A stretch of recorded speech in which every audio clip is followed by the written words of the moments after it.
Ladies and gentlemen, this is Gamertag Radio.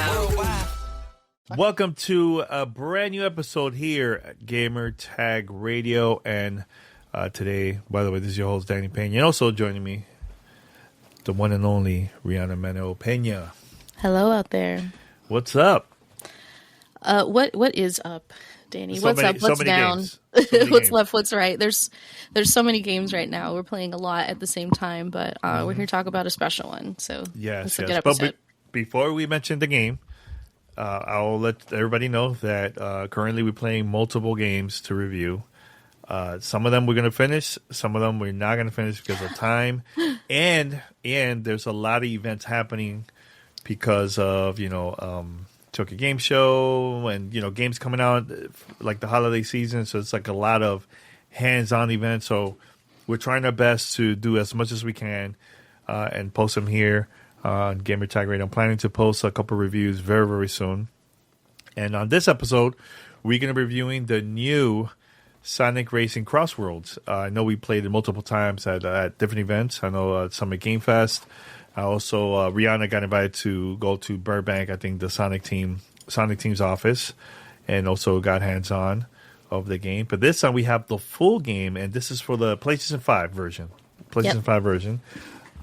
I haven't had a chance to play it, the full version, because I've been playing other games. I'm playing Ghost of Yotei, Chronos that just came out, and a couple other games there. So Ree, yes. Tell us your experience now that you finally got to play the full version at home.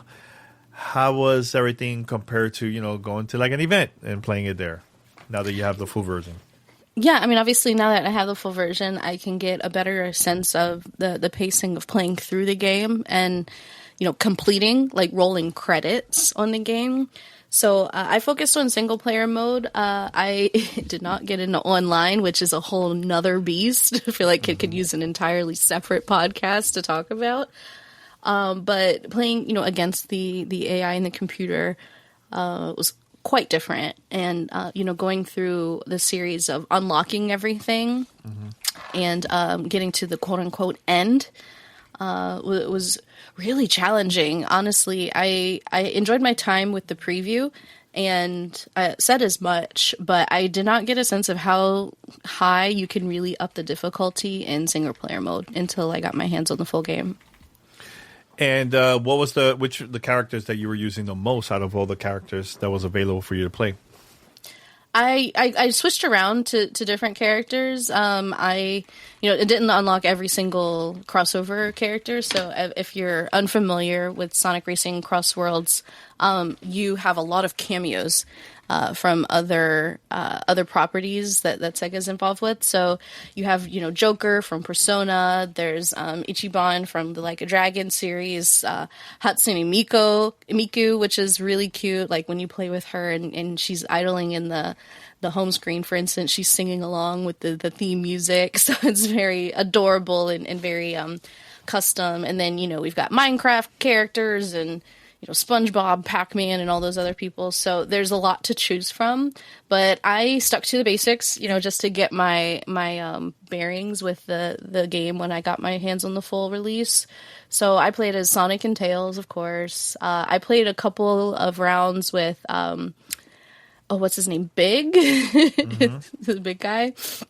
And then also, surprisingly, one of my favorite characters, because she's classed as an acceleration character, was Sage from the Sonic, the open world game. Oh goodness, it just escaped me. Sonic Adventure?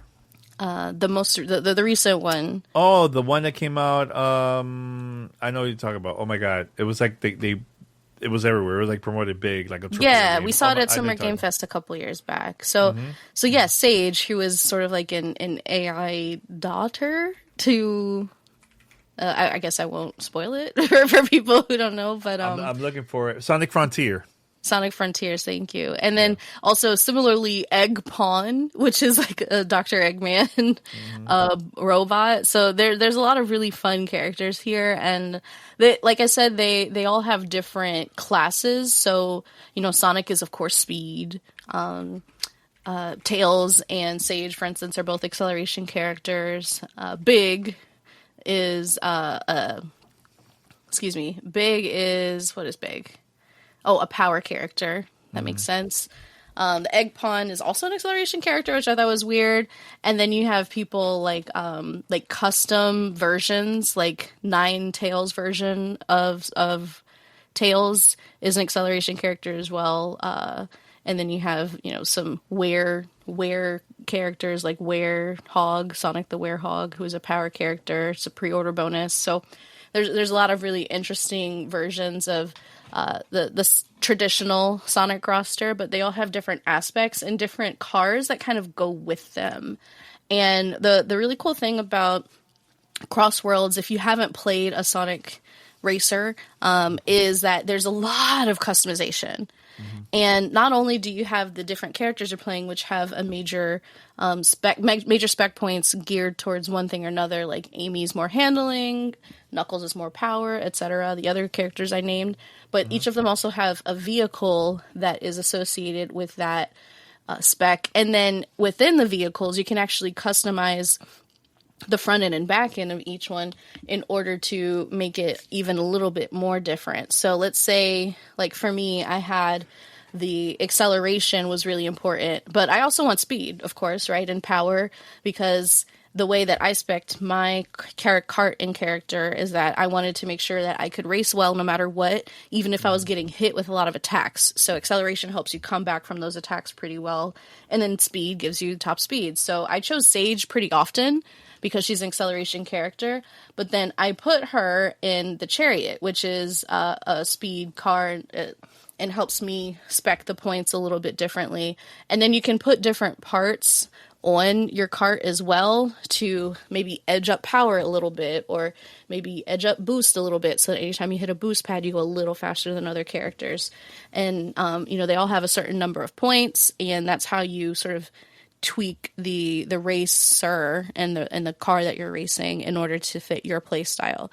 And that's all even before we get into the gadgets and the gadget plates, which is another layer of customization. So there's just a lot to dig into here, and of course way more than I had the ability to play around with in the preview. And I know we play other racing games, like Mario Kart World and all that. Compare, not the racing part, not the open world part, but just the racing, like a Mario Kart game, and racing to this one. Is there like a major difference? 'Cause I know people are going to be asking a lot of questions about that, like, oh, is it similar to Mario Kart? Is it a little bit different? How's the vibe? So what you can tell us about that part of the game? Yeah, I would say the vibe is much more fast-paced, and of course you can choose different speeds in Sonic Racing CrossWorlds, and as you increase the speed and increase the difficulty. However, there's also another mechanic here, which is called Rivals, where you're really not racing to get in the top 3 spots the way you would be in other racing games, such as Mario Kart. You're racing to beat the rival, and even if you're not number 1, if you're ahead of the rival, it feels like a win, right? And to unlock further content, you have to beat the rival and get first place, right? So these rivals will be a random character that's assigned, and in the beginning of the race, when you hit go, one rival will pop up who is level, let's say 3 out of 10, and another rival will pop up and it'll be like a 4 out of 10, and you can choose which one you want to go against. You could also like up and down the level of difficulty with the rival at will. If it's feeling like it's a little too hard, or if it's feeling like it's a little too easy, you can do that and still race against one particular rival if you just want to check them off of your list, and race against everyone over time. But I will say the rivals are nothing to play with. I had trouble with most rivals at level 3. Now, granted, I'm not like a racing game aficionado. This is not my bread and butter. I'm fine at these games, but definitely not competitive in any way. And if they can go up to level 10, I'm scared to see how hard that is. And this is after I had unlocked, like up to a gold level plate, which means I can put a lot more customization into each of my different, we'll call them loadouts, that you can choose before each race. I had loadouts where I was invulnerable to attacks damn near. I had ones where I could, speed up around corners and get boosts even faster than normal. I had ones where I was boosting faster whenever I hit a boost pad or collected enough rings. I was trying all the different tweaks to make my racer faster and more powerful. And I just straight up got smoked at level 3. I didn't even try to go up to level 4 on most of them. But yeah, this game has some really, really intense difficulty. If you want that, you can absolutely challenge yourself, which was... I was honestly a little shocked at how hard it was at the earlier levels. And that they anticipate people who can beat it at, sonic or supersonic speeds, which are the higher speeds. Yeah, out of the, because I know when you're racing, the new levels will pop up randomly. It's never the same, right? So yeah, so the way that works, if I could just break it down for a second, is if you're doing, let's say the cups, right? You're doing the cup races as a single player. So you go into a race and you have 3 races and then a final 4th race, which is a combination of all the 3 that you had just before. Each race will have 3 laps.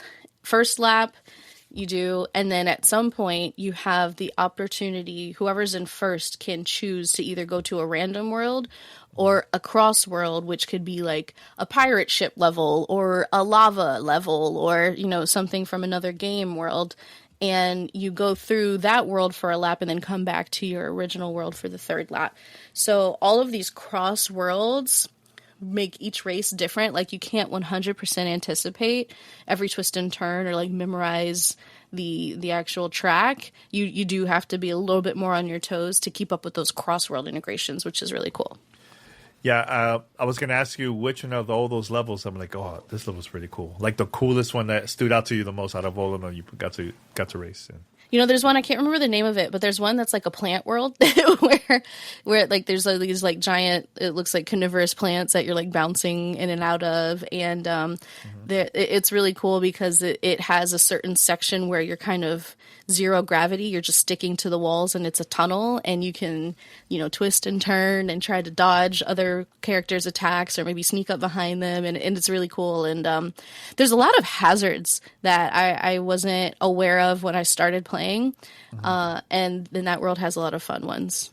Yeah, the part that I'm really excited to play the full version of this is that you could play, of course, online, but cross-play. So it doesn't matter which version you have. If it's like Switch, consoles, Xbox, PlayStation, or PC, there's going to be a lot of people racing no matter what, 24/7. So it's going to be a lot of fun to try it online finally. So I can't wait to do that. And to be clear, I believe, and if this is, outdated by the time you're listening to this, please check my math on this, but the customization is a little bit more locked down for online play, because you can, let's say you want to customize a gadget plate that says you get all offensive items anytime you hit a block, and you start off with a bomb in your hand, and like it can get a little bit unfair if you're playing online. So I think some of that is a little bit restricted when you play with other people. Oh, that's good to know. Know. Anything else about the game? Now, I do have one question, and this happens sometime in the past with Sonic games. Sometimes the voice acting gets really repetitive, like it becomes really annoying. Is this something like that with this one? You could start playing, or that's not really? Or is this something that you got used to right away? This doesn't really bother you at all? It depends on the character. There are some characters that have, constant reaction lines that you would hear as you're racing. It's kind of like, okay, I get it. Yeah. But what's cool when you have this rival mechanic is that at the beginning of each race, it zooms in on your rival and they have something cheeky to say to you. Like, for instance, I was racing as Sage against, it was another kid. Who was it? Hold on. Let me try to remember this. It was another younger character. I want to say maybe Rose or someone. And they were being, cheeky and playful, but what they said was like, "Oh, maybe after we race we could be friends." And I was like, "Oh, that's cute." Oh, it was cream and cheese. It was cream, rabbit, and cheese. And she's like, oh, like, you're another kid like me. Maybe we could be friends. And then my character, Sage, is like, actually, I'm not a kid. I'm like a super intelligence, but whatever.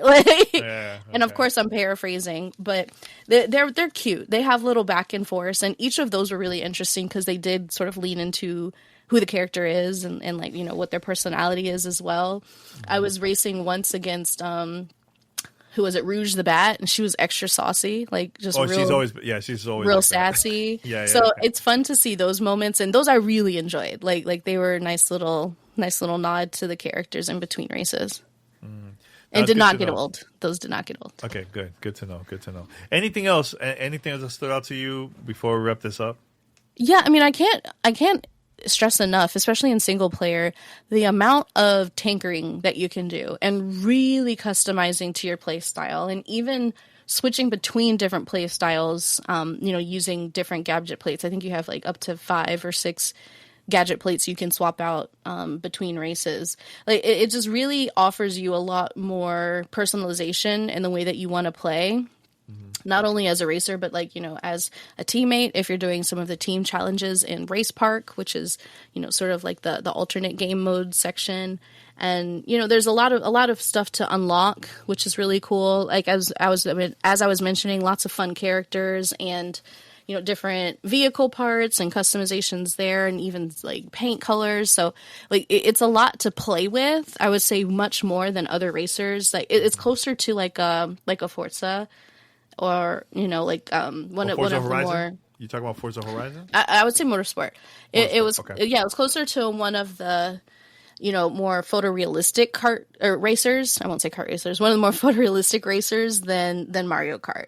I think if people are looking for, you know, a jolly good time with familiar characters that are, you know, fun for the whole family, there's that there for sure. But there's also a lot more for a deeper racer enthusiast, and I think you'll find a lot to dig into if that's your jam. Yeah, and I know Sega just announced that the official demo of Sonic Racing CrossWorlds is available now, so you can play it now, try it out to see how it is before the official game comes out sometime next week. So that's going to be a lot of people playing that game once it comes out, because Sonic has a huge fan base. So that's going to be interesting seeing, you know, everybody playing this game online. It'll be interesting to see how long the legs are as well for the competitive scene, because like I said, there's a lot of potential here for sure. Yeah, and look, it's not, I'm not saying to compare anything like that, but I feel like a lot of people were playing a lot of Mario Kart in the beginning, Mario Kart Worlds for Nintendo Switch 2, and then just moved on. But I think people are still thirsty of that racing type genre game. So I think people are going to go to Sonic once it comes out, you know. So, yes, but thanks to Sega and the whole Sonic team for giving us the opportunity not only to play the game early, but also reviewing the game. We got a copy early, so thanks to them. And for anybody who's interested in maybe thinking about this as a game for their family, the ESRB actually has a family game guide blog that I wrote about Sonic. It'll be coming out when the game releases, I believe. Okay, so keep an eye out for that over at the ESRB website, and shout out to them for letting me contribute again. It was a lot of fun. Awesome. Congrats. Thank you. Congrats. What do you could say about that, like that post? Is it more about like tips? Is it for family? Like what you could say a little bit about? Not telling us too much, because I know it's still under wraps. But yeah, and I want you to go read it. But it's in their parents' guide blog, so it's designed for anybody who is in charge of entertainment for a young person and wants to see how they should approach Sonic Racing CrossWorlds for a younger player, and things to look out for, things that it could really help with, and you know how much fun they could have. Awesome. So for more information, and hopefully you guys can check it out, go to the esrb.org/blog. That's right. esrb.org/blog. And actually, when you go there, the first thing you'll see is another article that we wrote about Monopoly Go. It's the first one. Yeah, so make sure to check it out. It's similar too, right, with this one? Very similar, yeah. Very similar. Cool. All right. Once again, everyone, thank you so much for listening to our review of Sonic Racing CrossWorlds. We're planning to post more reviews. I know we're in the process of playing Ghost of Yote, that, and there's a couple other ones that we can't talk about just yet, which I hope we could talk about it very, very soon. So this is the time of all reviews. Bunch of reviews coming up back to back. So hopefully we could record something like a normal episode, but please give us some time. All right. All right. Until next time, we're out. Take care. Bye. Bye.